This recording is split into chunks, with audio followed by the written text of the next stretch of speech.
Mr. John Buchan, hello.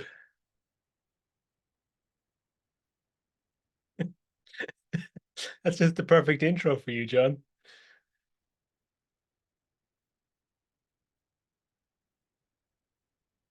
Still got to unmute yourself. Oh, how's life treating you? Very good. Awesome, man. Awesome. Yeah, it's obviously I see your name come up all the time on Facebook. You're a very trusted individual. Yeah, it's good. I didn't. It's come good. I Awesome. didn't. I didn't expect it to happen, but I did a bit of spade work. Yeah. It's awesome, man. Business, everything good? Everything is good, man. I'm family are well. Sort of. Christmas is obviously next week, so Yeah, I'm not winding down. Still got lots of stuff to do. I'm still busy through the end of the year, but I'm not pursuing any new opportunities right this minute. For the next yeah, few days, there's no yeah. point. It's calming down time, definitely. Yes, and actually, it'll be good when everyone shuts down for a few days. Yeah, yeah, So I like yeah. to open these conversations up with a pretty standard question, and that is, do you remember the first time you typed how to make money online into Google? I don't know if I've typed that into Google. What? No. No. I fell into marketing because I had a business out when I left school and I was doing in college, and I had this business that was making money, so I dropped out of college. And the reason I got made money from it was because of SEO. I got to the top of Google for my What was this? it's like business cards and identity cards and membership cards and all that kind of fun stuff. And I Hmm. got to the top of Google, and I knew how to do that. And then had some circumstances in my life in January 2006. I was really depressed, and I just had this thought: I want to move to London. So the thing I typed into Google was SEO agency London, and the number one that came up, I emailed them a bullet point list of my skills. That was probably my first cold pitch, and I got an interview. Nice. Got the interview now. That had some homework to do. Went way overboard with that. Got the job, and that's how I came to London and started my life in agency land and digital marketing. So, for those of you who don't know who are watching, John has sort of built his reputation on being a master of cold pitching all kinds of random people and getting conversations that he really should has no business getting through unconventional means. Is that right? Yes, well, my very first one obviously was the drunk cold email. Hmm. After working for at agencies for 4 years or 5 years, well, yeah, 4 years, and doing hundreds of pitches and I learned how to close deals because I would be accompanying salespeople to pitches.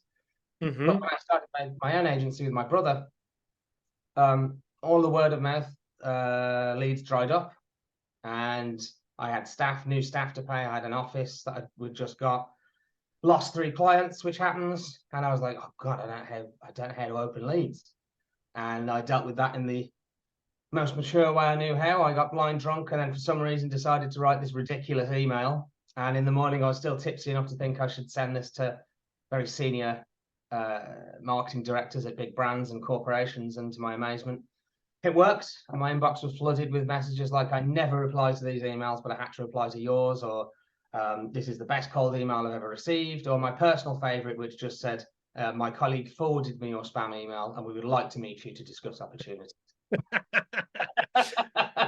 What year was that, John? That was 2011, I believe. God, that was 12 years ago. And I still, from time to time, see your email in the wild. Like, it's not exactly the same. A few words have changed, but I'm like, that's John. Like, Yeah, yeah, it's 90% you and 20% of other crap that other people wrote on the top and bottom. yeah. I wonder how much money it's generated from me using it and other people using it. It was probably going to be a pretty big amount. Yes, for sure. Absolutely. One of the most copied emails of the last however many years. Yeah. Which I'm okay with. I like it now because with that email and all of the template packs I've created over the years, I uh, get enjoyment over people sending me their screenshots and like they're telling me their good news of I got my first client or I got my biggest client, and I get to enjoy the warm glow of seeing those responses again, which I was very addicted to, but I don't have to do any other work involved with those. Perfect. So you, I mean, at that time, you said like all of your word of mouth leads had dried up. Was there a specific reason for it, or was it just that you were good at working the leads and it got No, you? no, no, it was it. So when I put my notes in, I hope my camera's going to stay there. It's not been Hope so. um, uh, so when I left I resigned from my last position at an agency. I was heading up a social media department, and I thought I'm not going to go any higher than this, and kind of fell out of love, and I didn't want to, I thought I can do this better myself. Me and my brother can. I went through all of my LinkedIn contacts, like all the people I'd worked with, suppliers, colleagues, clients that I was allowed to work with because there was no contract. All the business cards I collected, I'd contact. So I managed to get like a good amount of retainer clients going. But what happened was after that, and referrals had just, there was just nothing now. Like the problem was I couldn't wait around. I'd have to fire people. We'd have to get rid of the office, which may not be possible. We're under contract. So I couldn't just wait around and make, maybe a referral. No, we can't make payroll. So I need leads now. And Yes. thank heavens I was depressed and struggling and not knowing what to do, because it led to that moment where I got drunk and wrote this email, and it changed my life forever. Amazing. And how long after you sent that email did the thought occur that actually this isn't just a tool for me to get business, this is a product I can sell? Ages, because I had the agency at the time. So I wasn't thinking about that. I was for me, it was I'd sent the one batch and I got all these responses, and then I sent it again and again. Every time the same thing happened, and I was like, oh my god, I found a business magic trick here. And then when we won Symantec, a giant billion-dollar corporation, our little 12-person agency had won. We needed to get them. They said to us, if you don't deliver, we will get rid of you very quickly. And I needed to get PR coverage, and I had a call on the Monday. We hadn't gotten any coverage for this infographic we'd created. And I used a very similar style of email. I targeted the editor of VentureBeat, a big tech publication, used a similar style, not completely the same, got coverage. And that's when I realized, oh, you can use this for any question where any reasonable request that you've got. There's a way of writing that will help you get that people to say yes at a greater rate. It wasn't until 2016 that I thought I could show people this, and maybe it could be a business.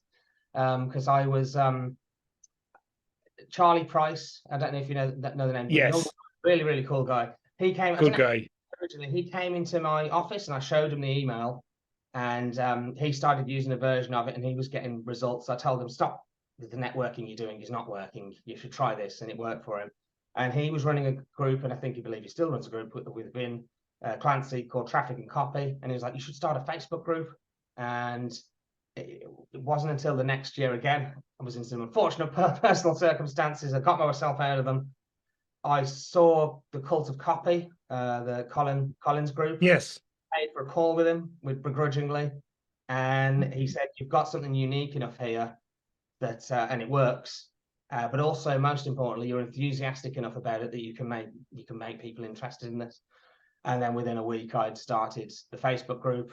I got loads of people, because of the intrigue. I didn't show people the drunk cold email originally. It was just principles and the screenshots of the responses of these way too enthusiastic responses for cold email. You're not meant to get, and it just intrigued people so much, and it just built up really quick. The other thing I did is I invited myself on loads of podcasts, and I just built the audience very quickly. And within 3 months, I was selling products. I had some good advice that I should sell templates, and they're still to this day the best selling thing I've done. So yeah, it took me a long time to realize I had a saleable product. Amazing. And like these days, you still actually have a bunch of info products. Who do you sell to now? Who is your audience these days? Is it people inside of marketing or outside of it? It's really, it's any freelancer, freelancers, agencies, any B2B supplier really is my market. So yeah, anything B2B really. I think predominantly freelancers, yeah, agencies, B2B suppliers. There's probably some others as well, but for the most part, yes, it's a pretty big Pretty big market. Something Yes. soon is I've got a template that works for getting informal job interviews. So I'm going to test using Facebook ads to promote that, because that's an even bigger audience. That's pretty much everybody on the planet that needs a job. So it's Yes. a pretty big market.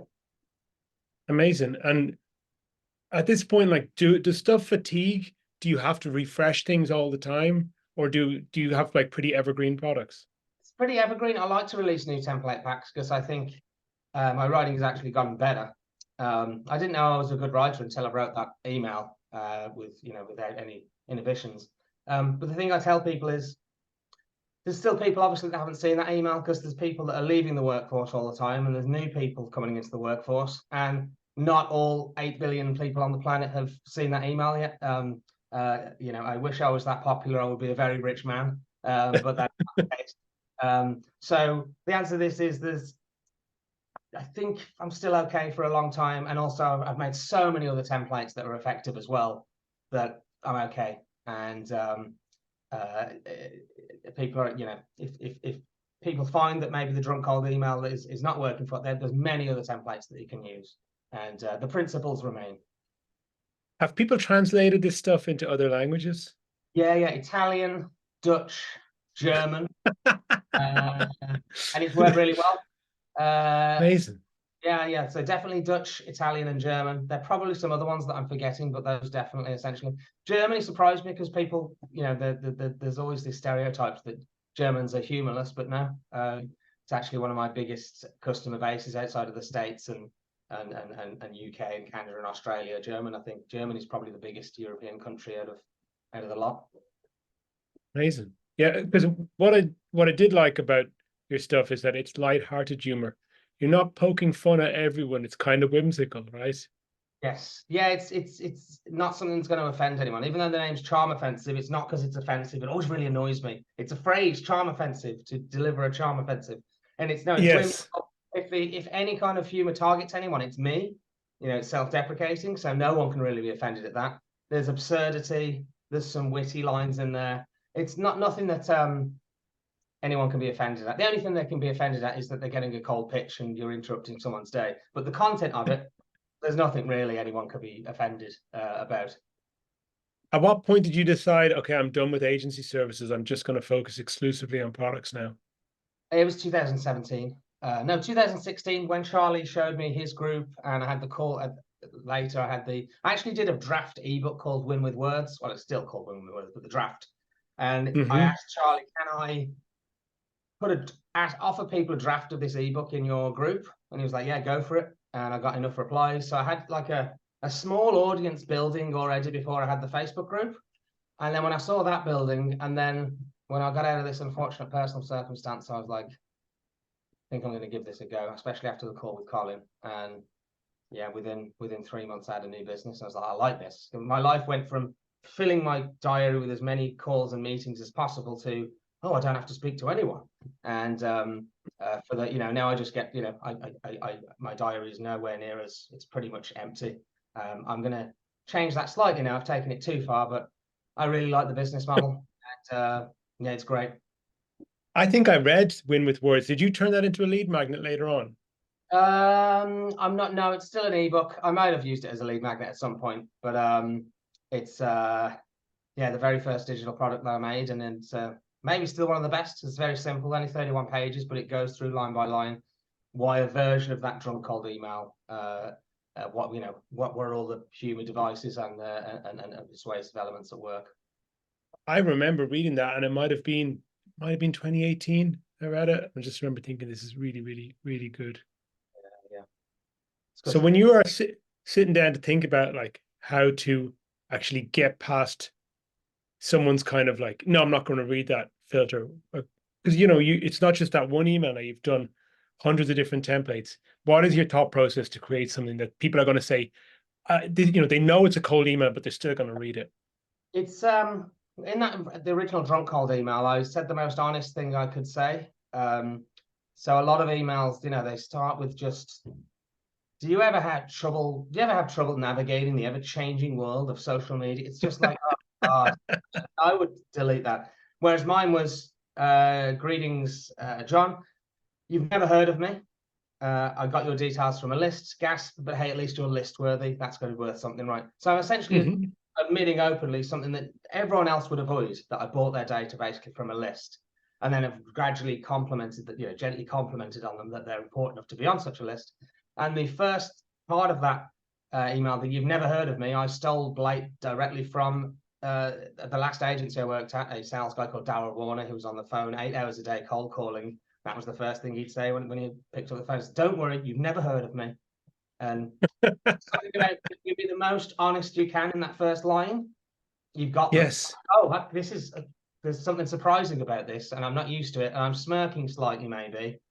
And then you can continue with your pitch, and then got to make them smile again, and then a bit more of a pitch, and it just, if someone is smirking or smiling or laughing when they're reading it, and they need your services, they're more likely to reply positively. And even if they don't need your services, you're going to get the most positive rejections you're ever going to get as well. Yes, the damaging admission is an instant trust builder, isn't it? Yes, yeah. Well, it's the Warren Buffett technique. Starts his news with the worst news he has, then everything else you say has more credibility. That's true.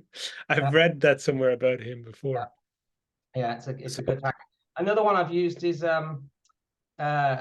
greetings, John. I wanted to introduce myself in a way that showed I was interesting, witty, and clever. Alas, I wrote this email instead.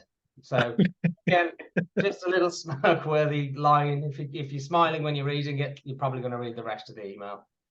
They're almost like dad jokes, aren't they? Yeah. Well, it's that's reverse that particular format, but yeah, it's just it's not offensive at all. It's just meant to make a smirk, and also because the standard is not like Dave Chappelle stand-up comedy. The standard, what I'm competing with is the rest of the dross of business emails in people's boxes, and the bar is low. The bar is low, yeah. Hop over it. People don't realize how low the bar is. I mean, I thought cold emails are bad, and then you see all the ridiculous DMs you get on Facebook, and then I thought those are pretty bad. And then you see the ones on LinkedIn, and those are worse. And then you see the ones on Twitter, and the ones on Twitter are just bizarre. Twitter's the weirdest. I don't know who's advising these people, but yeah, just the there's no it's like they never interacted with another human before. It's just so removed from any normal type of communication that no wonder it doesn't work. And because people get the same thing over and over and over. If you type in best cold email template into Google now, I bet it's the same one. It's 3 lines long because CEOs have no attention span and it's no personality in it. And you've got to, if everyone's sending the exact same thing, no wonder you don't stand out. No wonder no one reads the rest of your full email, even if it is 3 lines. No wonder people delete it. You've got to be different, stand out. I've got a rule, which is be funny. If you can't be funny, be clever. If you can't be clever, keep that short. And it seems most people can't do the first 2, so they go to the last one. And I much prefer to be funny and clever than just succinct on its own. Yeah, that is absolutely true. I did some consulting work with a cold email agency this year, and I think the reasoning behind this is that they're trying to, what I often say is like cold email, when it's done by agencies, it's like trying to drive the wrong way up the motorway, like they're trying to turn something that essentially is like a great technique if it's very targeted into a mass traffic channel, because they want to offer as an alternative to running Google ads or something else to their clients. And I get why, because you can be super targeted who you're reaching out to if you've got a good list. But then they have to do all these weird things with software and being very specific about the wording, and they turn it all into this bland, like you said, 3-4 sentence, which I get it works, but then they start to say, oh, we need personalization because Google spam filters will see if they're all the same. And so we'll get ChatGPT to create customized compliments. It's like, no. People want human connection. This is the opposite of the right idea. Fraudulent personalization. So, I can see that they like kayaking on their LinkedIn or their Twitter. I'll say I like kayaking, even if I don't like kayaking. It's like so insincere.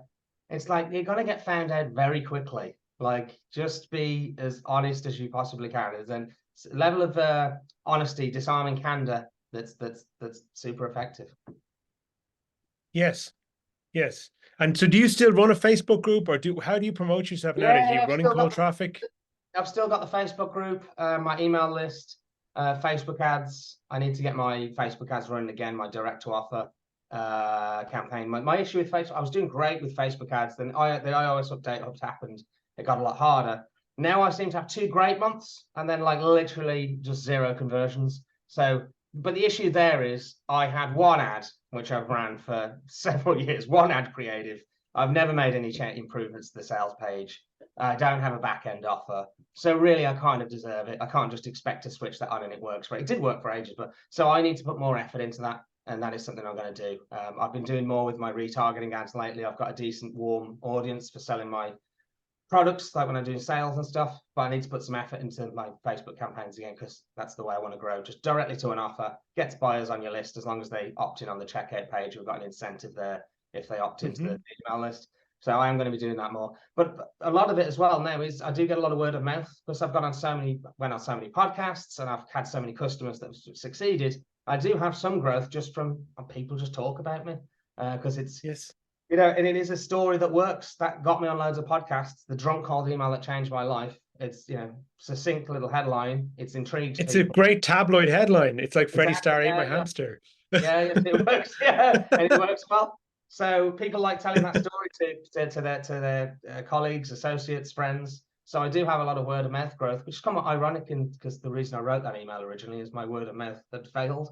So, Yes. but yeah, I need to put more effort. Also, I need to get on TikTok. That's another thing.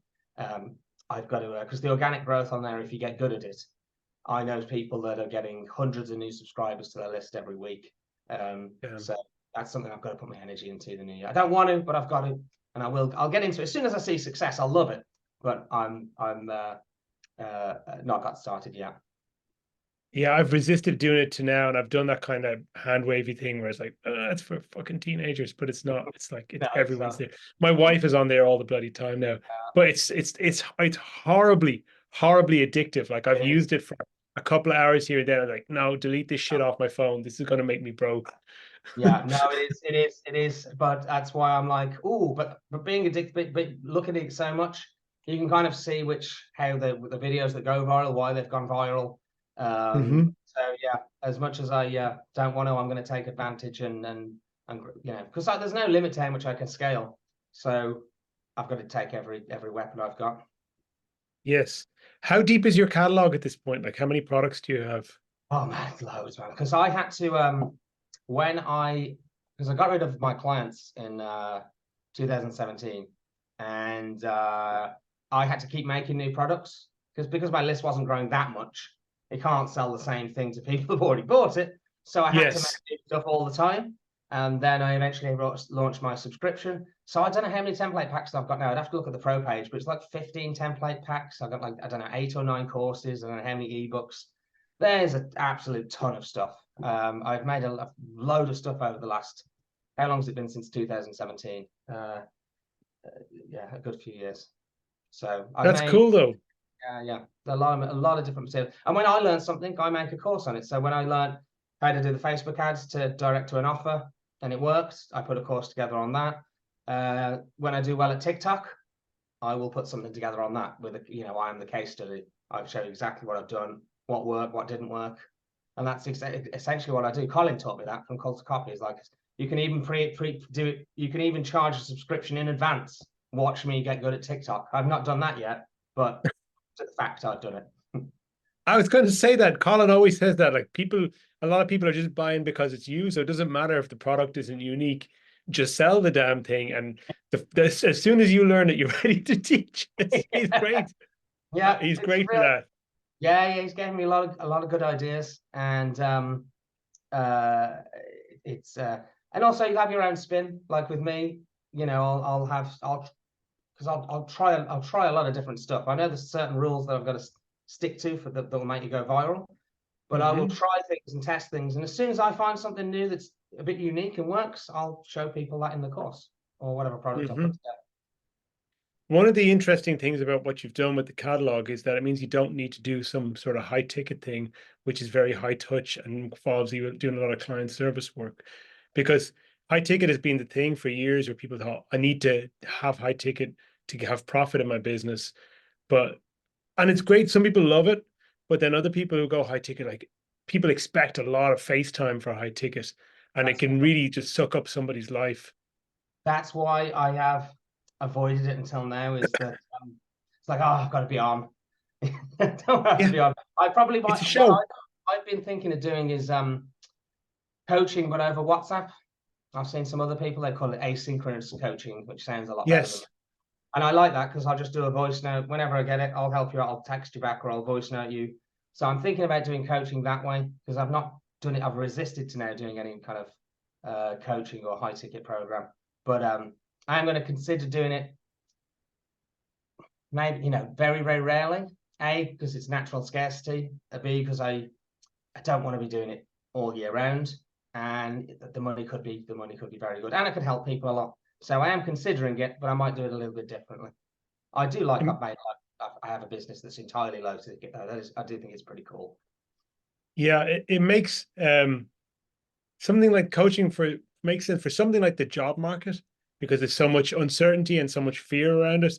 People all naturally have lots of questions and fears and worries about it. So something like that, with that like as a front end, as an info, having coaching on the back end does make perfect sense.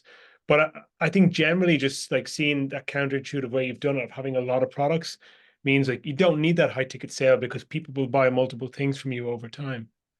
It's mad seeing the customer journey when I go on Meteric, really, really good app for e-commerce, and just seeing that some people, even though they've never joined Charm Pencil Professional, which is the most cost-effective way of getting my stuff, um, that they've bought pretty much everything that I've ever put out. And it's like, oh my God, I really do have like true fans that buy everything that I put out, and that's kind of Mhm. cool. You also price things like in a kind of impulse purchase price bracket a lot of the time, right? Yeah, it's the no decision. Yeah, £99 to the I don't know what the most I've done lately is. I don't think I've done anything more than 150 quid uh, Hmm. pounds there for a while.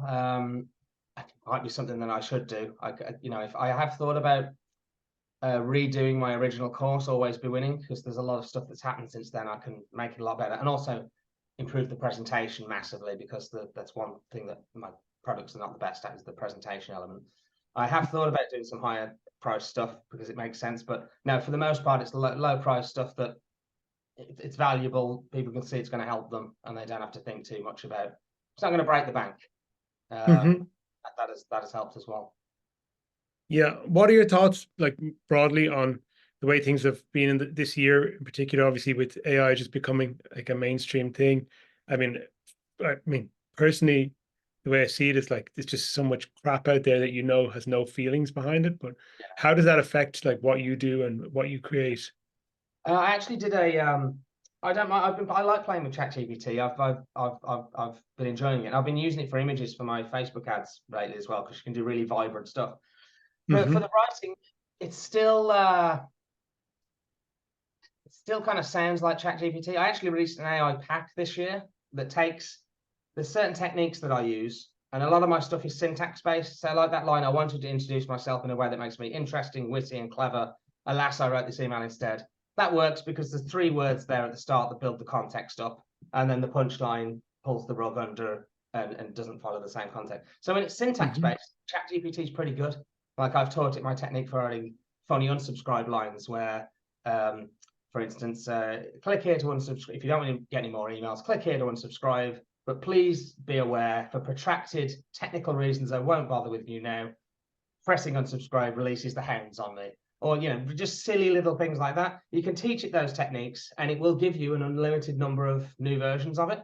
Now, not all of them Okay. are great, but enough of them. If you've got a knack for what's funny and what's in, it can be really good. So I've got an AI pack where I've gone through a lot of my different lines, different techniques, and you can teach ChatGPT, and with iterations, you can get some decent output. But I don't think we're going to be replaced anytime soon because, yeah, as you see, it's kind of soulless. I think Colin said AI writing is creating content. It's for people that don't want to write content, making content for people that don't want to read it. I think that was the line, something like that. It's just like there is a lack of soul there. That it's still not human. So I don't think we're in any risk really. Yeah, I mean, look, it's a good tool, but I think that as soon as you detect that from some, like, because it uses these stock phrases all the time, as soon as you detect something clunky or that there's no personality and you detect that, hey, this is written by AI, immediately, like, emotionally you switch off. And I think that's what people forget is like, it's not just the words. You're making a connection with another human being. And the minute you feel that it's not a human on the other end of things, then you're out, like, emotionally, you check out instantly. Yeah. So AI can replace people that write without any emotion and write without any, some people may have already written like that. They're just not very good writers. It will replace them. But anyone that actually can write a bit and has emotion and does genuinely build connections with their audience, uh, it's yeah. I think we're going to be okay. Right. Where are you, by the way, John? Which part of the world are I you in? am in Wimbledon, South Wimbledon, in London. And okay, because I lived in London for a few years, and like typically when people like do this kind of stuff that we do, they often feel like they want to go off and do the whole laptop lifestyle thing or go retreat to the countryside. No, I can't bother. I like being in the center of it, even though I only go to like one bar. And uh, I'd like being in London. I really like London as a place. And I've got a cat, so it's hard to go away to. I couldn't be a digital nomad. I don't think I'd want to. I kind of like being here. I've got lots of friends here. Uh, so yeah, it's not really for me. I'm not interested. I should go on holiday more. People tell me that, and they're probably right. But no, digital nomad's not for me. I like where I am. I've got a good place, and yeah, I'm in a good spot. So yeah, I'm staying here. Amazing. John, where can people find out about you and get to know a little bit more about what you do? Sure. So the Facebook group is called Charm Offensive. You Hmm. can find my website at charm-offensive.co.uk. And if you look up John Buchan on LinkedIn, you'll find me. You'll know it's me because it's the picture of me. My LinkedIn profile picture is me rescuing a baby in a basket of kittens from a burning building, I which I know thought that picture. was It's such a good one. I've got one last one to tell you. I used to have some cover art. Let me tell the story properly. So someone messaged me on LinkedIn. They sent a connection request and then messaged me saying, "Thanks, so good to connect. Um, why haven't you got a cover photo? Someone like you should definitely have a cover photo. Is it coming soon?" And I just replied with, "It used to be a picture of me giving a talk, but it accurately portrayed me as being slightly fat, so I removed it." But So where did that one from you with the cats come from? that was when I worked at the agency. When I had the agency, one of my staff, she was a good graphic designer. I got her to do it. I thought that was a good use of her time. Yes. It's really good. I'm going to put all your contact details in the description of the video, and this will go out to my email list in a few weeks' time as well. Any final thoughts before we wrap up? No, I think I'm all good, man. Thank you so much for having me on. And yeah, no doubt I'll be seeing your name crop up on Facebook with regularity as ever. And Yeah, it's nice to be that way because it means stuff comes to me rather than going looking for it. And I know you're in the same position at this point. yeah. I swear it's what I don't think I've seen anyone with a reputation like yours. It's such a gold standard. Everyone is only I've only ever encountered people saying nice things about you. And Oh, thank you. I've got a few skeletons in the closet, but we won't talk about them until I stop the recording. Cheers, John. cheers, man. Thank you very much.